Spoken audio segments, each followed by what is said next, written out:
Baik, terima kasih. Anda masih bersama kami Damai Nusaku. Kita akan jawab pertanyaan yang terakhir berkaitan dengan takdir penghuni surga. Yang perlu ditekankan adalah takdir.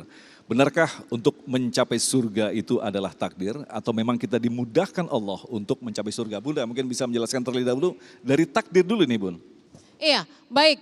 Yang pertama tadi kita sudah bahas bahwa kita masuk surga itu karena ridha Allah. Kemudian ketika kita bisa ditakdirkan masuk surga, apakah bisa? Bisa, karena ini berlaku pertama apa? Syafaat. Ibu tadi bisa, ketika kita ditakdirkan masuk surga karena ridha Allah. Kemudian seorang ibu ditakdirkan masuk surga, bisakah dia membawa orang lain? Yang ibu mau bawa siapa? Anak, mantu, suami, ya oke. Ibu mau, bapak mau, saya kasih passwordnya. Ya, saya kasih nih kuncinya. Ibu cari di sana Bu, 5221.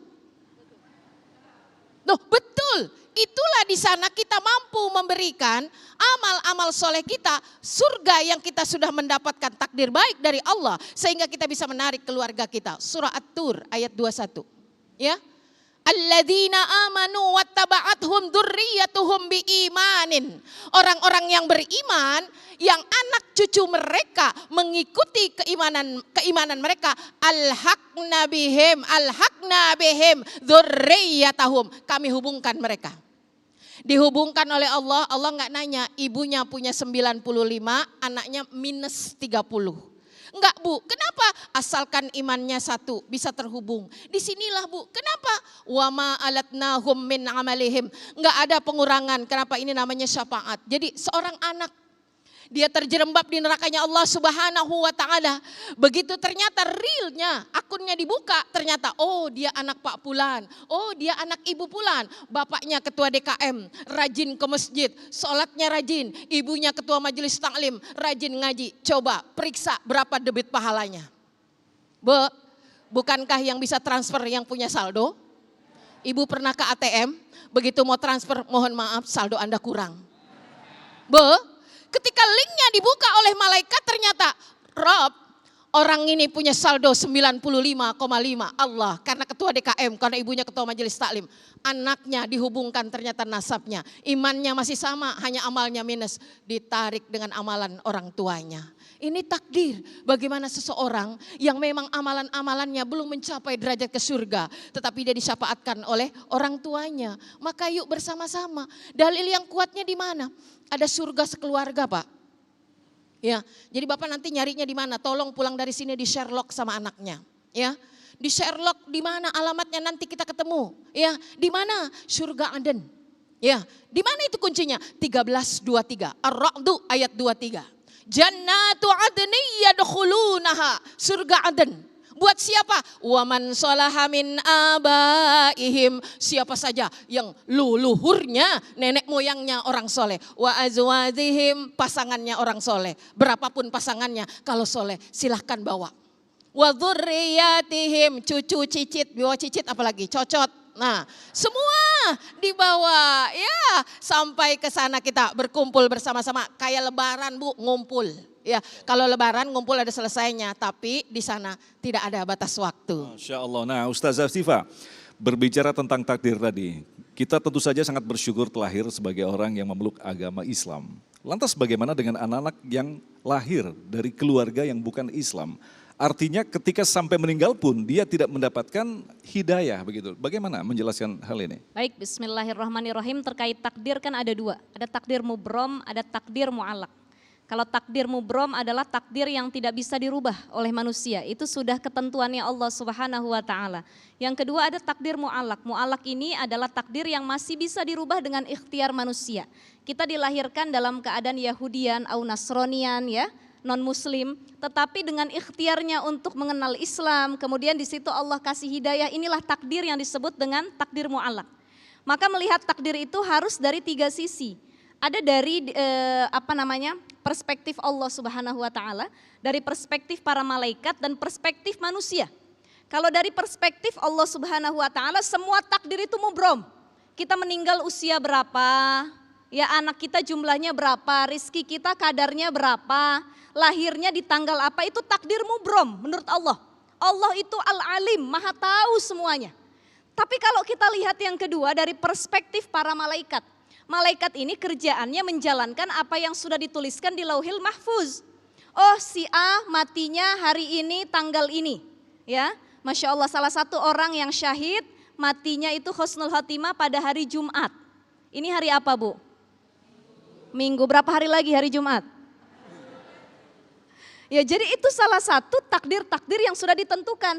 Kata malaikat dapat perintah dari Allah, oh iya, si A meninggalnya hari Jumat jam sekian keadaannya lagi sholat. Itu sudah tertulis di Lauhil Mahfuz. Masalah umurnya akan dipanjangkan, dikasih bonus, apa dipercepat, itu ketentuan Allah. Malaikat tahunya yang udah ditulis saja. Tetapi nanti kembali ada takdir versi perspektif manusia. Kalau manusia menganggap semua takdir itu mu'alak. Betul nggak Pak, Bu? Betul ya, kita nggak tahu mati kita kapan. Kita nggak tahu jumlah rizki kita kadarnya ada berapa. Yang penting ikhtiar, suruh kerja, keluar dari kemiskinan. Ya, masuk ke dalam kekayaan. Nggak tahu ditakdirin dari kecil kaya raya atau dari kecil miskin sampai udah tua mati juga tetap miskin. Itu kita nggak ada yang tahu. Yang penting ikhtiar untuk merubah takdir tersebut. Termasuk orang yang dilahirkan dalam keadaan non muslim, itu takdir bisa dilihat dari 3 versi tadi. Nah Bunda, kalau kita kaitkan dengan makna dari hadits qudsi yang sangat menarik sekali ketika Allah menciptakan alam arwah. Allah menggenggam sebagian dengan tangan kanannya, ini bagian dari surga dan ini bagian dari neraka. Artinya kita harus berhati-hati sekali memahami ayat ini, Bun. Seperti apa, Bun? Ya, betul. Itulah Bapak Ibu yang dirahmati Allah Subhanahu wa taala. Ketika kita bicara tentang takdir dan ketetapan seseorang, apakah dia amal baik yang akan diperoleh ataukah amal buruk, makanya doa kita ya selalu minta dimatikan dalam keadaan husnul khotimah, selalu diwafatkan dalam keadaan muslim. Jangankan kita, Nabi Yusuf sekali bernabi memohon pada Allah, tawaffani muslimah wa alhiqni bis sholihin, kumpulkan aku bersama orang soleh. Kenapa? Karena orang soleh itu adalah jalan bagaimana kita meliris suatu hari bisa memperoleh takdir kebaikan. Ketika kita berada misalnya di jurang kehancuran, makanya di sini kita kenal ada a'raf, ya ada 2 dimensi. Makanya seseorang yang sebentar berapa langkah lagi neraka akan dimasuk, tapi tiba-tiba Allah menahannya. Hingga akhirnya dia masuk ke surganya Allah Subhanahu wa taala. Namun juga ada orang-orang seperti pengantar tadi. Mereka harus masuk dulu ke neraka, dicuci dulu segala macam. Kan kayak gitu, Bu? Karena surga tidak menerima kekotoran.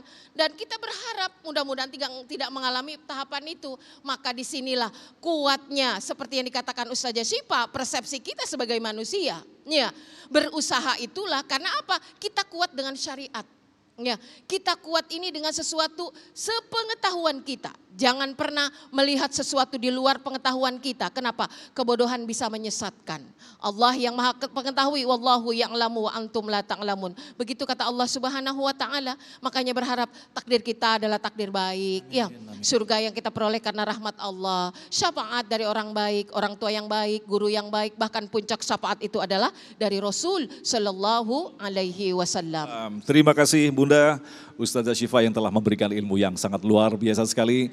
Mudah-mudahan apa yang kita dengarkan tadi menjadi bahan kita untuk memperbaiki kualitas keimanan kita dan tentu saja meningkatkan kualitas baik sangka kita bahwa insya Allah kelak Allah akan memberikan rahmatnya untuk memperoleh surganya. Tetaplah bersama kami, Damai Indonesiaku.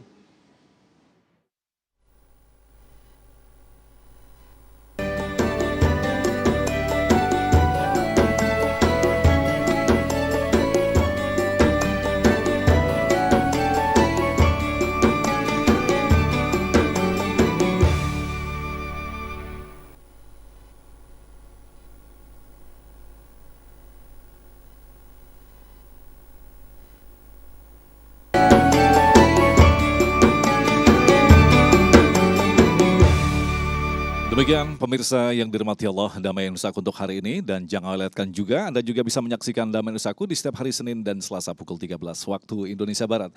Agung Izul Haq dan kerabat kerja yang bertugas serta pendukung acara ini Sarung Wadimor, tentu Sarung kita mengucapkan terima kasih atas perhatian Anda. Assalamualaikum warahmatullahi wabarakatuh.